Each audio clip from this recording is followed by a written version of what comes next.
The screen said no reservation found. I read it twice, then a third time. Around me, Logan International hummed the way it always does on a summer morning. Rolling luggage gate. Announcements. The smell of burnt coffee drifting from a kiosk across the terminal. Families moved in clusters. Couples walked hand in hand. Everyone had somewhere to go. I had a confirmation number. I had a reimbursement receipt. And according to the departures board overhead, Flight 1847 to Savannah was boarding in 41 minutes. My name was not on it. The agent behind the counter checked once, then checked again, her expression shifting from polite to careful. She told me the reservation had been canceled online less than an hour earlier by the person who originally booked it. My sister had dropped me at a different terminal entrance 30 minutes ago. She smiled when I got out of the car, told me she'd see me at the gate. I thought nothing of it. I grabbed my carry-on, waved, and walked inside. I called her. No answer. I called my mother. Straight to voicemail. I called my sister Chloe, then my brother Caleb. Nothing. Not one call back, not one text until my phone buzzed with a message from my sister's number. 2 words. Walk home. I stared at those words for a moment longer than I needed to.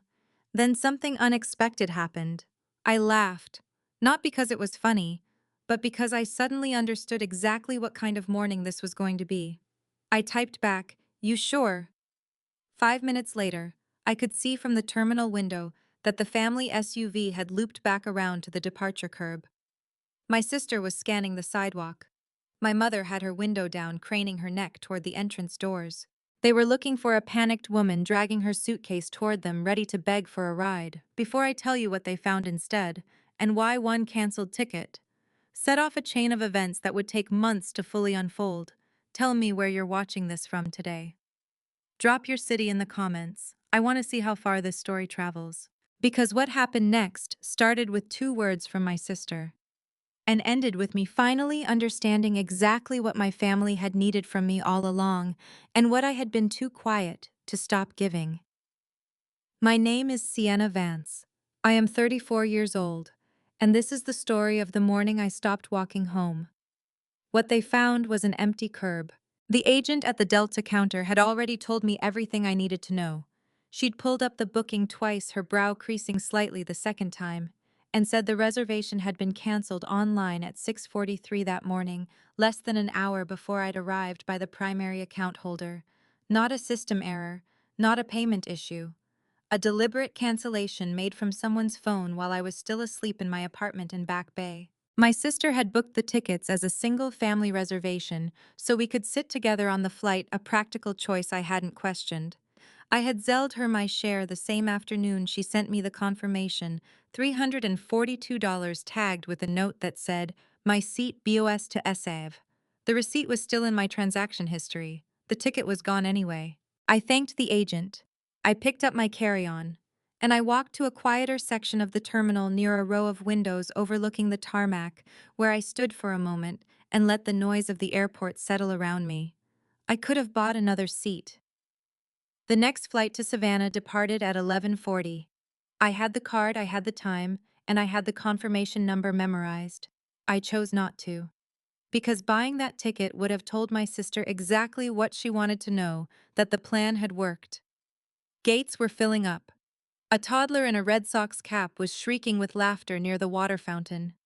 A pilot walked past, wheeling a small black roller bag, talking into his earpiece about weather delays over Charlotte.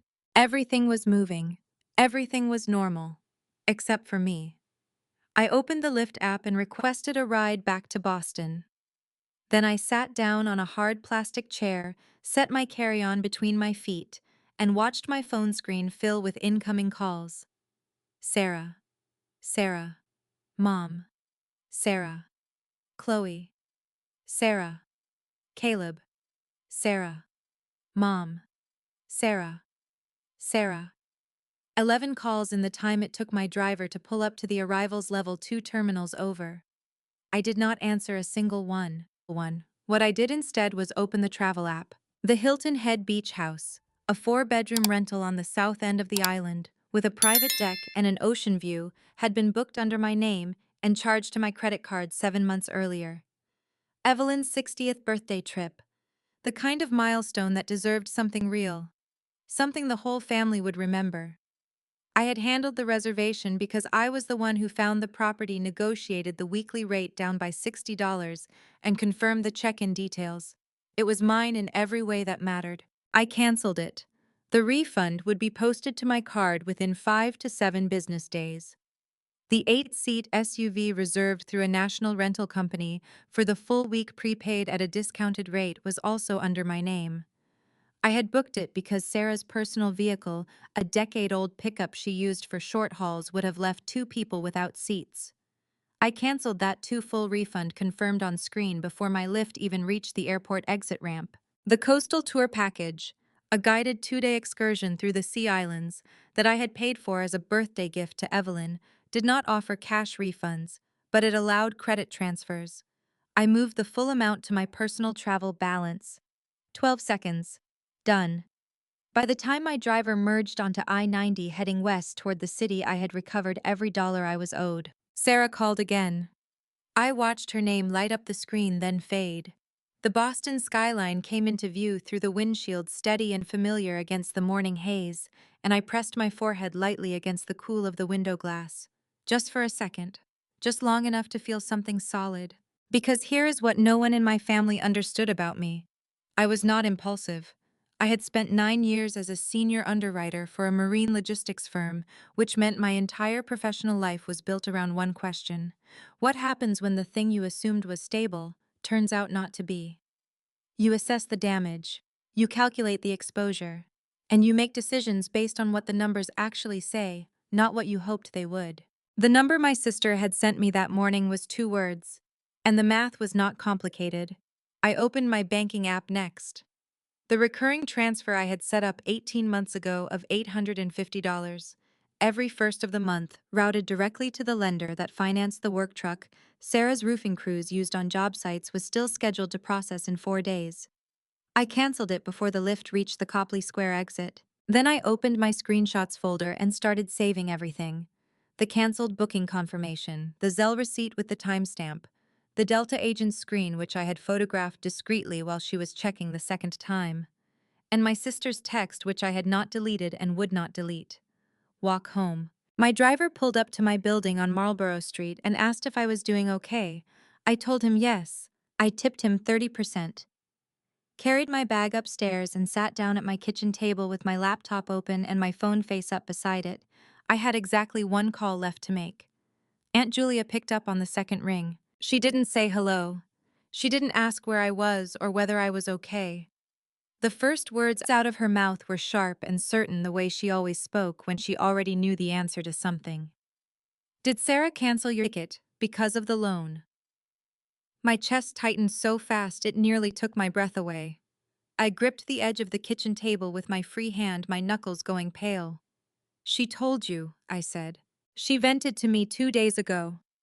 Her voice was steady, but I could hear the anger underneath it, banked low like a fire that had been burning for a while. She said you were being stubborn, that you didn't trust your own family. I told her she was out of her mind. Sienna, I had no idea she would actually go through with it. My eyes burned. I blinked hard, refusing to let it spill over, because if I started crying right now, I wasn't sure I'd be able to stop. I pressed my palm flat against the table and breathed. She planned it, Julia, I said. She dropped me at a different entrance. She smiled at me when I got out of the car. She made a sound low in her throat, something between a groan and a curse, and said, "That woman, that stubborn, prideful woman." I had turned down Sarah's loan request 14 days earlier. She had called me on a Tuesday evening, walked me through the numbers for Vance Commercial Roofing's expansion plan, a new crane truck and a commercial-grade roofing machine, and told me the lender required a co-signer because the business's cash flow couldn't support the debt load on its own. The total was $180,000 at an interest rate that made my stomach turn. I had spent 3 days reviewing the financials she sent over, and what I found was not reassuring. Thin margins, irregular revenue, 2 missed quarterly payments to a material supplier in the past year. I told her no. Carefully, respectfully, with a full explanation of every reason why. She hadn't spoken to me warmly since. Julia, I said, my voice dropping. I need you to understand something. I have been helping this family for 4 years. Quietly. Without making it a thing. I know you have, sweetheart. Chloe's tuition is $4,500 every semester sent directly to the college. The truck payment for Sarah's crew was $850 a month for the past 18 months. The property tax situation in Worcester, I paid $6,000 in back installments so they wouldn't lose the house. My throat tightened around the words, each one heavier than the last. I put $3,500 down on equipment for Caleb because he had a plan and I believed him. We shook hands on it, Julia. He was supposed to raise the rest himself, another 8 or 9,000. He never did. But I left the deposit in place because I kept hoping. Oh, Sienna, Julia's voice cracked just slightly. Does your mother know the full extent of all this? She knows enough, I said. She just never asked questions when the bills got paid. I opened my banking app while we talked, my fingers moving with the kind of focus that only kicks in when emotion threatens to swamp everything else. The equipment deposit for Caleb's mobile detailing business was refundable. It was my credit card, my name on the reservation, no signed partnership agreement between us, nothing legally binding. I requested a refund. $3,500 back to my account within 7 to 10 business days. Then I found the property tax contribution I had set up as a one-time payment for the next installment and removed it. I'm not taking anything from anyone, I told Julia, my voice steadier now, though my hands were still trembling slightly against the keyboard. Everything I'm stopping is mine to give, which means it was mine to stop. You don't have to explain yourself to me. She exhaled long and slow. What do you need right now? I looked around my kitchen. The morning light was coming through the window above the sink, catching the edge of my coffee mug, still full and cold from before I'd left for the airport. A whole lifetime ago.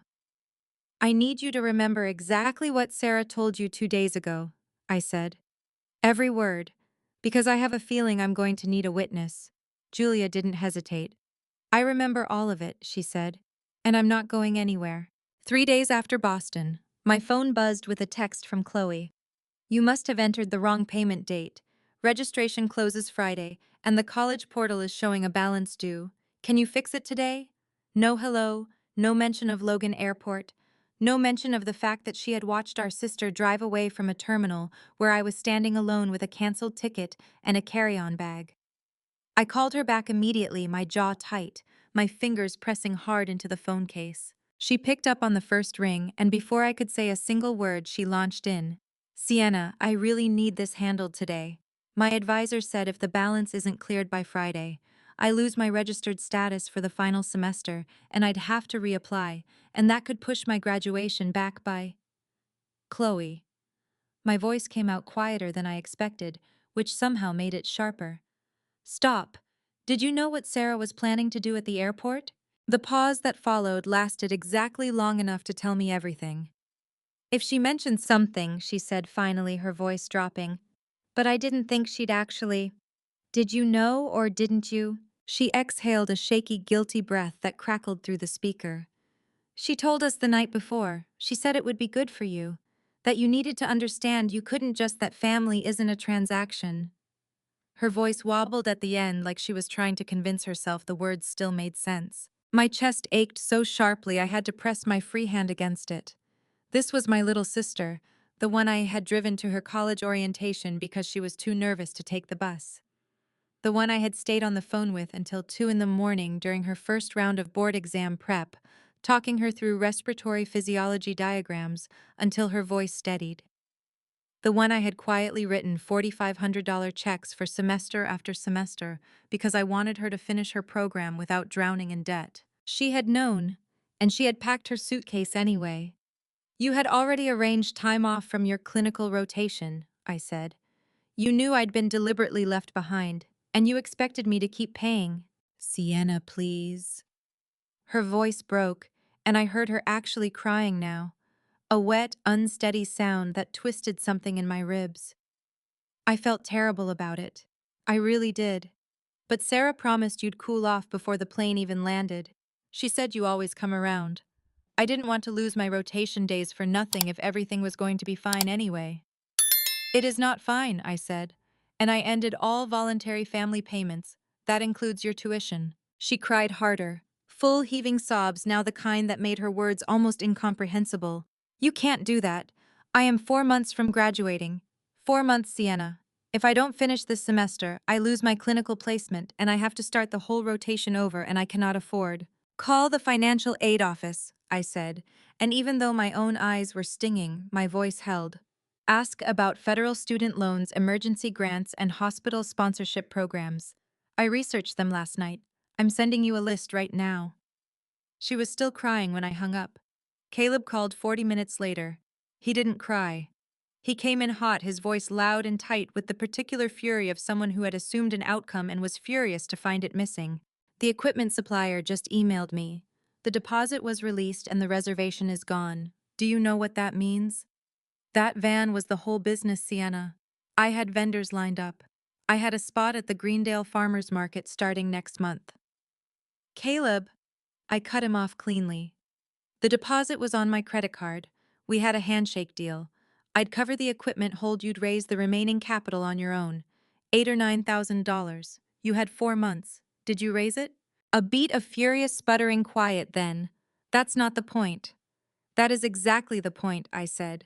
The deposit was mine. The agreement was informal. I honored my half. You didn't honor yours.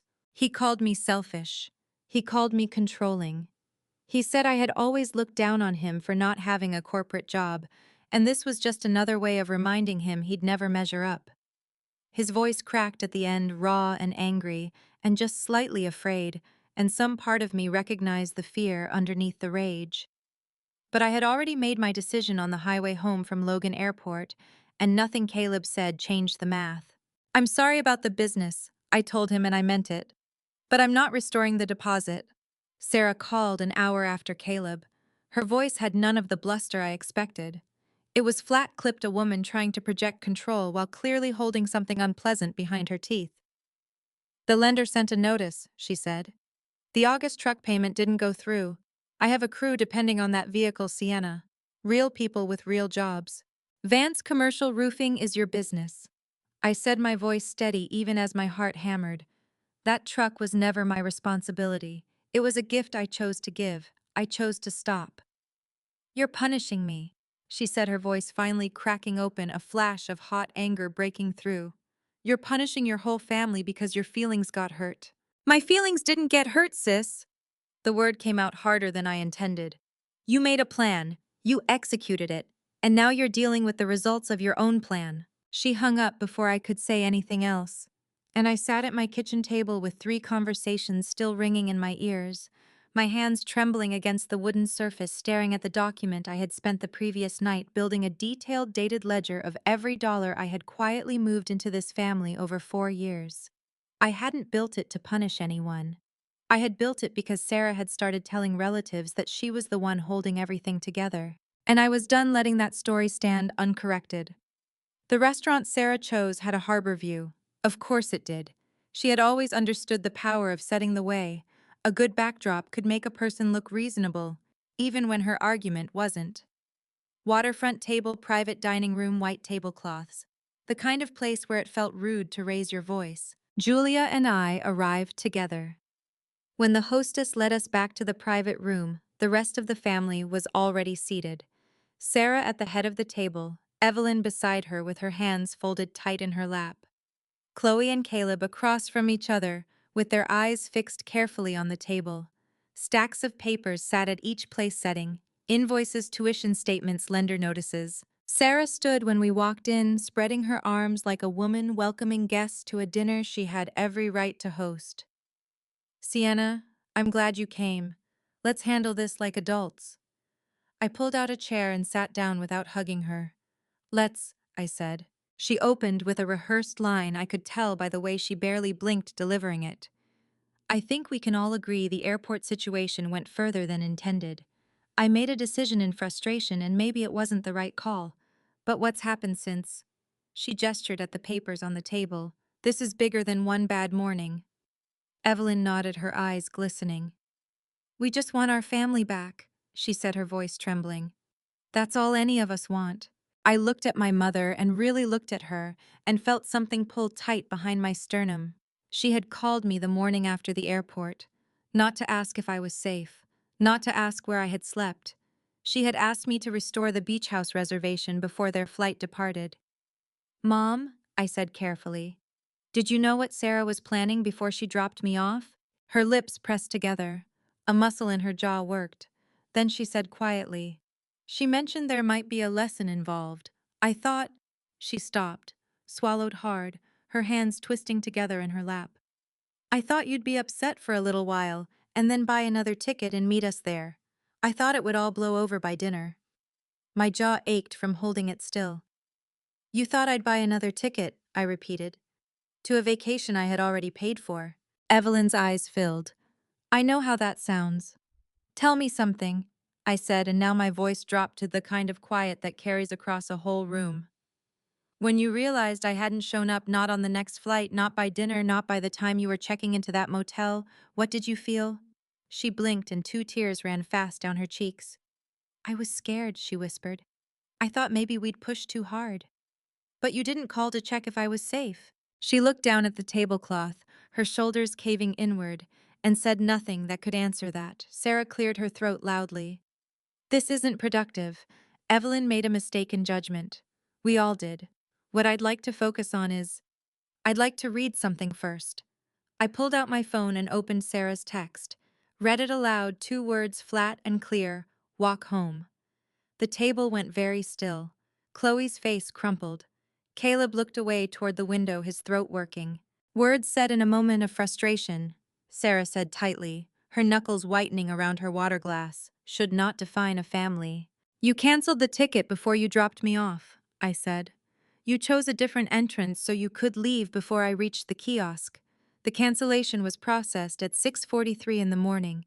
You dropped me at 6:55. I placed the ledger on the table for 4 years of dates, amounts, and transfers printed and organized. "That wasn't frustration. That was the schedule." Julia leaned forward. "She told me about the plan 2 days before the trip," she said, looking directly at Sarah.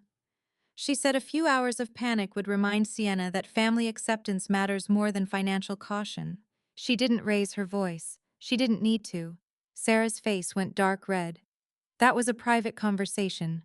"Then you shouldn't have had it," Julia said simply. Evelyn pressed a hand over her mouth, her whole body shaking now. "I just thought—" Her voice came out muffled, broken. "I thought if you felt a little scared, you'd remember that you need us, that we all need each other." She was crying openly, mascara tracking down her face, her breath hitching between words. "I didn't want to lose you. I just wanted you to stop pulling away." I stared at her. Something in that sentence snagged, not the grief in it, which was real, but the assumption underneath. That I had been pulling away. That my boundaries were the problem. That the solution to losing me was engineering a situation designed to make me afraid. "You almost didn't lose me before the airport," I said quietly. "You lost me at it." Sarah slammed her palm on the table. Evelyn flinched. "Enough!" She snapped, her voice cracking with the effort of containing something much larger. "Restore the payments, all of them, and we move forward." "No," I said. I stood, gathered my ledger, and looked at her. "We're done here." 3 days later, on a Monday evening, Caleb sent me a text. "Sarah says if you don't fix this by tomorrow, she's coming to your office. She thinks you'll listen when your coworkers are watching." He didn't add anything else. No apology for what he'd said on the phone, no explanation for why he was telling me at all. But I knew Caleb well enough to understand he didn't want the situation to get worse. Not for my sake, for his own. A scene at a downtown Boston office building was the kind of thing that followed a family name. I forwarded the message to building security that night, along with a photograph of Sarah and a written description of the situation. I asked them to flag the name and deny access above the lobby level. Tuesday morning. Sarah and Evelyn walked into the ground floor of my office building on Federal Street, expecting to reach my floor. The security officer at the front desk stopped them before they reached the elevator bank, and I agreed to come down with the officer present standing close enough that the conversation had a clear witness. Sarah demanded one truck payment. One. Her voice was strained, her hands moving in sharp, frustrated gestures, loud enough that 2 people crossing the lobby slowed their pace to look. That vehicle belongs to Vance Commercial Roofing, I said, keeping my voice even. It has nothing to do with me. You benefited from this family, she said, her voice rising, cracking at the edges, now a woman losing her grip on the composure she'd walked in with. Everything you have, you built on a foundation we gave you. Then explain, I said, why the foundation left me at the airport. The officer stepped slightly forward. Sarah stopped. Evelyn had her arms wrapped around herself, staring at the marble floor, her face pale and tight tears sliding quietly down her jaw. They were escorted to the exit doors a minute later. I rode the elevator back to my floor, walked to my desk, and sat down. My hands were shaking so hard, I had to press them flat against my thighs for a full minute before I could type. My uncle's text arrived on a Thursday afternoon 3 weeks after the scene at my office. Gerald, my sister's older uncle, a retired contractor from Shrewsbury, who had never once questioned anything Sarah told him. Proud of you for coming to your senses, Sienna. Family is everything. See you Sunday. I read it twice.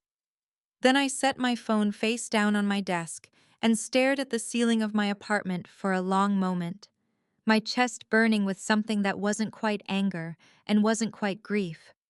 It was the particular ache of watching a story about you get told by people who weren't there. Sarah had been busy. She had called relatives I hadn't spoken to in years, painting a picture of a sister who had exploded over a harmless joke and was now using money to punish her grieving parents. She had told them I had agreed to attend Evelyn's make-up birthday dinner that Sunday in Worcester, that I would apologize, that I would restore the payments, that the family was finally coming back together. I had never agreed to any of it. I almost stayed home, and then I read my uncle's message one more time. Proud of you for coming to your senses. And I thought about every version of this story that would calcify into permanent truth if I left that room to Sarah and her version of events. I called Julia. I'm going, I said. Will you come with me? She didn't even pause. I'll drive, she said. The banquet room, Sarah had rented at a reception hall in Worcester, was decorated with balloons and a banner that read, Happy Birthday, Evelyn, in silver letters. Round tables with centerpieces. A small dessert station in the corner. 20 or 30 relatives milling around with drinks in hand, the low hum of a family gathering that believed it was celebrating something. Sarah spotted us the moment we walked through the door. She crossed the room with her arms open wide, her face arranged into the warm, magnanimous expression of a woman who had already decided how this evening would go. She turned to the room and announced loudly enough for everyone to hear, Here she is, the sister who finally came to her senses. People turned. Some smiled. A few actually started to clap. I let the applause die down. Then I spoke clearly, my voice carrying to every corner of that room without me having to raise it even slightly. Before we go any further, I need to correct something. I haven't apologized for ending my payments. I haven't restored any of them. And I didn't agree to be here tonight for the reason you were told. The room shifted. The smiles faltered. Sarah's face went tight, a muscle jumping in her jaw, her celebratory posture collapsing inward like a building losing its frame. Sienna, she said, her voice dropping low and warning, don't do this here. You told people I made promises I never made, I said. This is me correcting the record, in the same room where you told them. Julia stepped forward then. Her voice was calm and unhurried, the way it always was when she had something important to say. She told the room exactly what Sarah had said to her 2 days before the Logan airport trip, that she intended to cancel my ticket as a lesson, that she expected me to panic and buy another seat and arrive in Savannah having learned my place, that she had planned it because I refused to guarantee her business loan. You could hear the change move through the room like a temperature drop. Sarah jabbed a finger toward Julia, her voice cracking with fury. That was a private conversation. You had no right. Then why did you have it? Julia asked. And then Evelyn spoke. She hadn't meant to, I think. It came out the way true things sometimes do not, as a prepared statement, but as something that had been pressing against the inside of her chest for weeks and finally found an opening. I wanted her to feel what it was like, she said. Her voice was raw, her hands gripping the back of a chair so hard her knuckles had gone white. Her voice cracked before she finished the sentence. She grabbed the back of a chair with both hands, her knuckles draining white, and when she looked up at me, Her face was stripped of everything she had walked in, with the careful composure, the practiced grief, all of it gone. What was left was just her, 60 years old and shaking, and finally saying the things she had never let herself say out loud. I wanted you to feel dependent on us for once. You walk around like you don't need anybody, like we're just obligations. I wanted you to need us the way we need you. The room went absolutely still. Not emptiness with weight, with the particular gravity of a truth that couldn't be walked back. My throat tightened until it hurt, because underneath the ugliness of what she had just said there was something real. A mother who missed her daughter, who had watched that distance grow and chosen the worst possible way to respond to it. The grief in her voice was genuine, and it didn't change anything. But I felt it land anyway, somewhere deep behind my ribs, in the place where the child I used to be still lived. Mom, I said, and my voice almost broke. Almost. You didn't lose me because I was pulling away. You lost me because of what you did when you thought you were pulling me back. I reached into the folder I had carried in and placed a document on the nearest table, a formal written notice printed on plain paper, clear and specific. It outlined the end of every recurring financial contribution. It stated that contact at my workplace would not be tolerated and that any future necessary communication should be directed to a single administrative email address. It was not a negotiation. It was not a tactic. It was a boundary, and it did not have an expiration date. Sarah snatched it up, scanned it, and flung it back down. Then you are no longer my sister, she said, her voice breaking apart on the last word, raw and ragged, a woman who had expected to win tonight and was only now understanding that she had already lost. You've used that threat before, I said. It stopped working the first time. Chloe caught up with me near the door, grabbing my arm, her eyes red and swollen, tears still wet on her face. Please, she whispered, her voice shredded from crying. Please don't leave like this. We're still your family. I looked at her for a long moment. This girl I had driven to orientation, stayed up until 2 in the morning, coaching through board exam, panic quietly writing checks for semester after semester. I know you are, I said gently. That's what makes it hurt. Outside, Evelyn followed us to the parking lot. The night air was cool, smelling faintly of cut grass, and someone's barbecue drifting from a neighboring yard. She touched my arm and I stopped and turned to face her because she was still my mother, and I had not yet stopped loving her even then. I miss you, she said, her voice barely above a whisper, thick with crying. I miss you so much it scares me. And I know what I did was wrong. I know it. She pressed her hand against her mouth for a moment, steadying herself. Then she looked up at me with eyes that were raw and honest and exhausted. Is there any chance just this once, the next property tax installment? I felt something settle in my chest, final and quiet and terribly clear. Even here, even now, even in this parking lot with the barbecue smell and the cool night air and real tears on her face, it still ended with a request. No, I said. I hugged her once briefly because she was still my mother, and I had not stopped loving her, and I never would. Then I walked to Julia's car, got in, and didn't look back at the lights of the banquet hall as we pulled out of the lot. 6 weeks after I walked out of that banquet hall in Worcester, I drove north.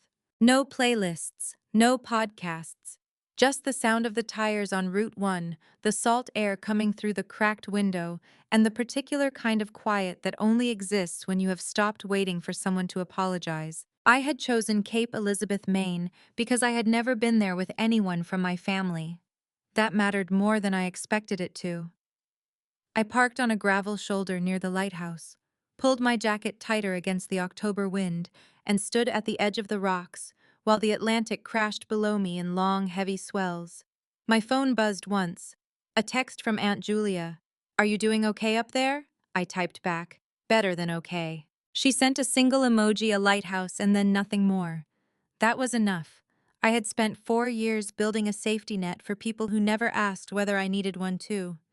I paid tuition, I covered taxes, I signed checks, I approved deposits, all because I believed that was what love looked like in our family. It took a canceled boarding pass and a text message that said, "Walk home," for me to understand that I had confused love with obligation and obligation with fear. Standing there on those rocks, I was not angry anymore. Anger requires you to still be invested in a version of the story where the other person changes. I had let that version go somewhere on I-95 north of Portsmouth. What I kept was this: the sound of the ocean, the weight of my own coat on my own shoulders, and the knowledge that every door I had quietly closed behind me in the last 6 weeks had been one I held the only key to. Some people will hear this story and ask, how could you walk away from your family? I want you to sit with a different question. How long would you have stayed? Drop your answer in the comments. I read every single one.